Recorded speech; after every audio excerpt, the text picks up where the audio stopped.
n'agaciro uri n'agaciro kuko waremwe mu ishusho y'Imana.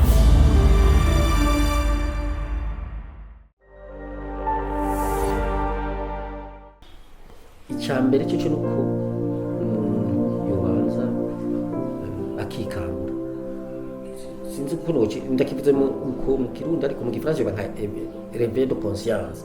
Donc ukumva ko uri umuntu nk'abandi. Urumva ko n'ubundi afise uburenganzira nk'ubwiwawe. Ukumva ko kurekuriranira kubidushikira ari ikintu gihambaye mu buzima bw'igihugu n'abanyagihugu. Hanyuma ibyo byonyine ntibikwiye. Utegereza nawe gufata ingingo ukavuga uti jewe rero ubwanje nk'umuntu ari muri iki gisata iki cyangwa kiriya mu bwoko umuryango bimwe byose navuga by'ubudasa aho uri hose ukavuga uti jewe ndafashe ingingo yuko kuvuga ngiye jewe nyene kwivanamwo ibi byatumye ngiranira ingorane na naka ntera ingorane aha naka aba mu muryango cyangwa mu gihugu. Jewe ndigiriye inama kwiyangaje mu Gifaransa, ndigira inama kwikuramo ibintu ndabivemwo. Hanyuma nabyo nyene ntibikwiye maze kumva ko hari ico wakoze kitabereye, maze kwivyumvisha wewe nyene, kuko kuja kuvyumvisha abantu baza ko ari byoroshe, ariko sibyo byoroshe. Sibyo bigoye cyane gusuma. Ikigoye wowe no kuvyumvisha, kuko umaze kuvyumvisha jewe ndavyumvishije wowe ukavyumvisha ujya akavyumvisha n'ubundi wese akavyumvisha bica byoroha. Wewe ukibaza ukunza kuvyumvisha abandi wowe utavyumva ntibishobora gukunda rero. Nuko rero umaze kuvyumvisha kivuga uti ibintu narabikoze ntabyo nzosubira. Assume icyo no kwita mu Gifaransa assumer ses responsabilités. Ibi narabikoze ntabyo nzosubira. Kandi nzohanura n'abandi kandi bace bagufatira ko barabe ingene uri kurigenza, kuko burya haba mu kibano gisanzwe aho ndi hose muri bashira hamwe ari mu rwego rw'igihugu ari mu muryango ari bazondabirako barabe ko nahindutse. Abari banze uko nari nsanzwe meze babonye nahindutse burya nawe bizobigisha bahinduke. Byoca muri iyo nzira cyane cyane mugabo urumva sinkuye izindi nzira zihari zo gufashanya ngiyo migushingwa kugira ifashe nk'abandi bose nakuye ariko barafasha. Simvuze ngo ntibafashe, ahubwo no kubandanya kwigisha nabyo biratuma ibi niko ndavuga umuntu abyumva akabikora ubikuye ko aganiriye n'abandi cyangwa bakwigishije.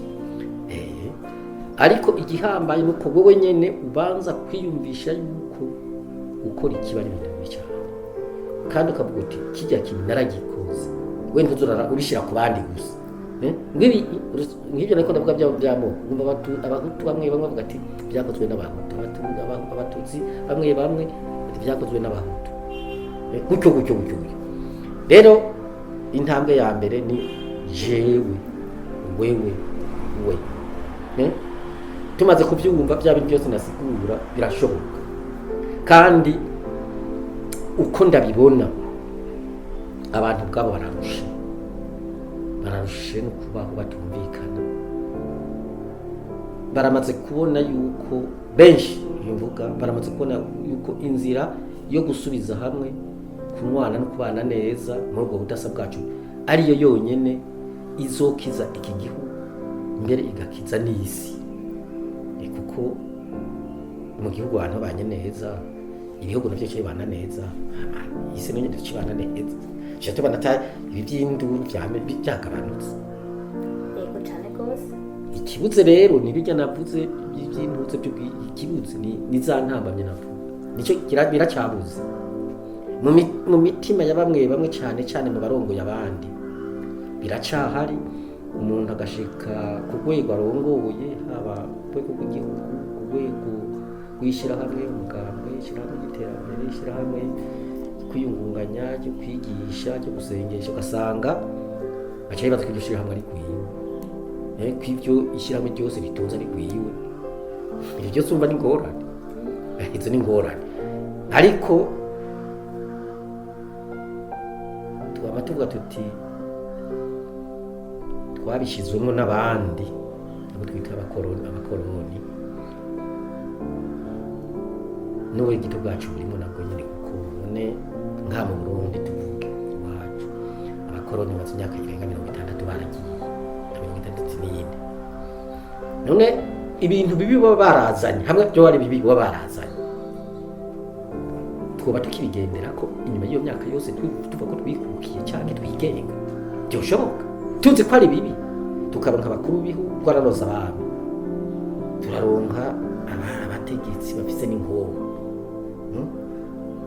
turaronka abandi bategetsi baciye mu zindi nzira biganiro mu matora none abo bose ntibaba bafise imigambi iyo migambi ntiyaba ari yo gufuta bya bintu bibi twaba twarashizemo n'abantu bavugwa natwe rero tuza kwisubirako ni bya bintu navuga yuko dutegerezwa kwiraba mu gihugu kirabuti igihugu cyacu kugira kigira iteka kiba igihugu cyubashwe giteza kwiyubahiriza ni bimwe navuga ku muntu no ku gihugu nuko nyene no kwishyirahamwe nuko nyene ari ishyirahamwe naryo tegeza kumenya uruhara ryagize ari igihugu uko nyene rero ibyo byose rero ni ibintu biriko birafasha kugira iyo nzira kuko niyo abantu baremera ko niyo nzira yonyene gusubiza hamwe no kubana mu budasa bwacu gutwagwa neza guteza imbere igihugu kugira dushobore kubaho neza ibyo abantu bose bamaze kubyemera barabyemera igihambaye rero ni kubanza kubyemera twarabyo bizodukura muri ubwo buja ndabwita ubuja ibyo byo kuba mu njyane zishimikiye ku bintu ku byo tubona ku isi gusa kandi twasanze tuzosiga yego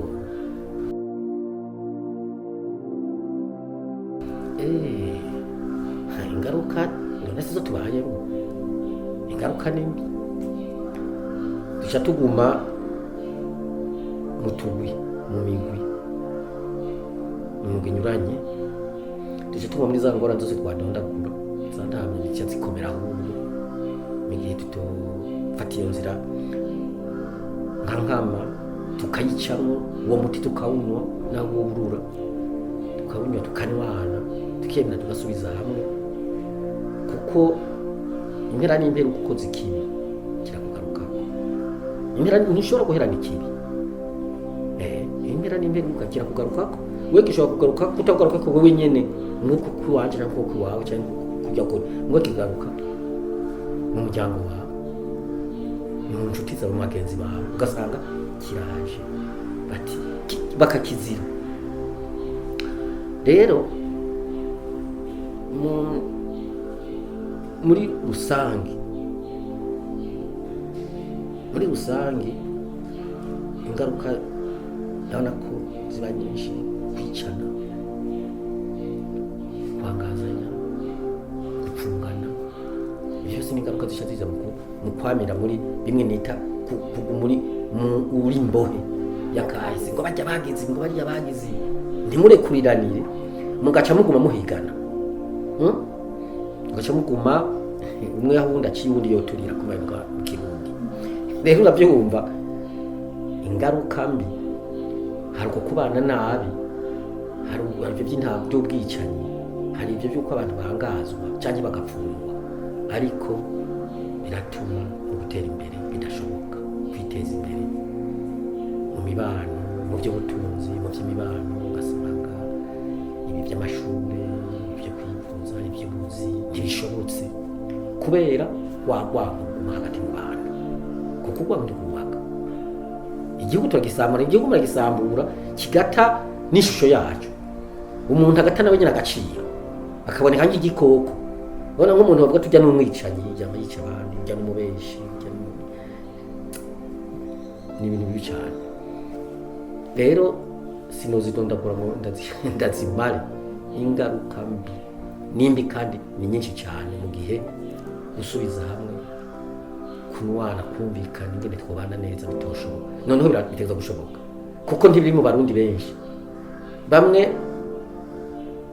batwagwa n'ishavu gusa cyangwa bagatwagwa ukumva barakurikira bimwe byo gukurikira sinaka ko ari umugenzi sinomuhemukira sinogira ukamukurikira mu kubona ko ari mu nzira mbi mu gifaransa bayita solidarité négative.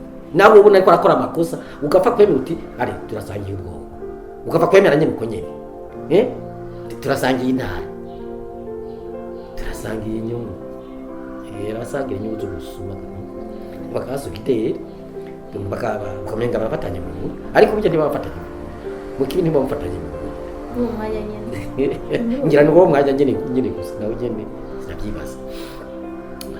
Rero ni inzira yo gusubiza hamwe, kunywanisha abarundi, kugira abandi neza mu budasa bwabo.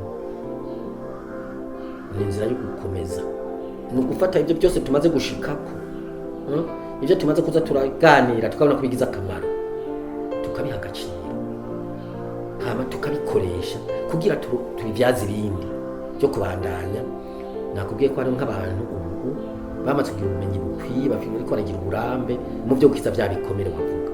Kuko mu kindi kintu kibi ni tuvuga umuntu yakomeretse ku mutima, ni ugusubira kubona bya bintu bisubiriye, ni ugusubira kubyumva ku maradiyo hirya no hino, nk'abamenyesha amakuru ariko barabivuga bakabishyiramo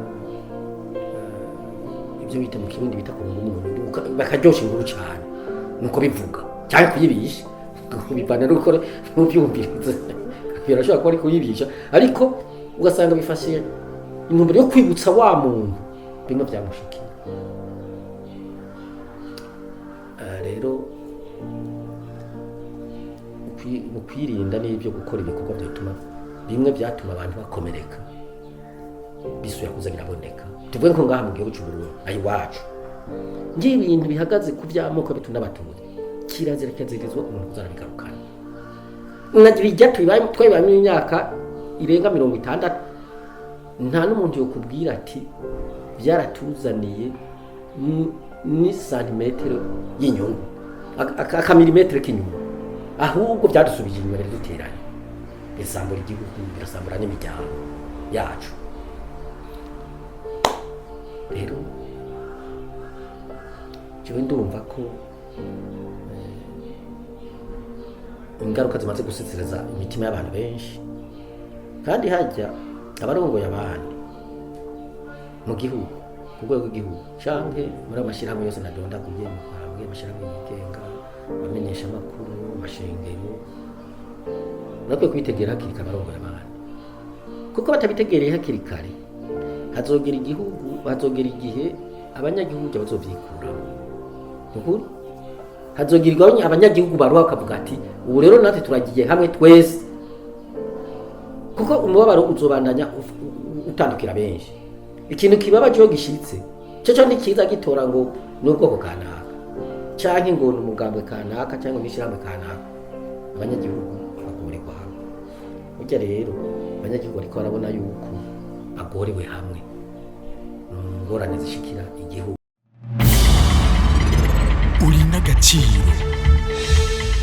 Uri n'agaciro kuko waremwe mu ishusho y'Imana.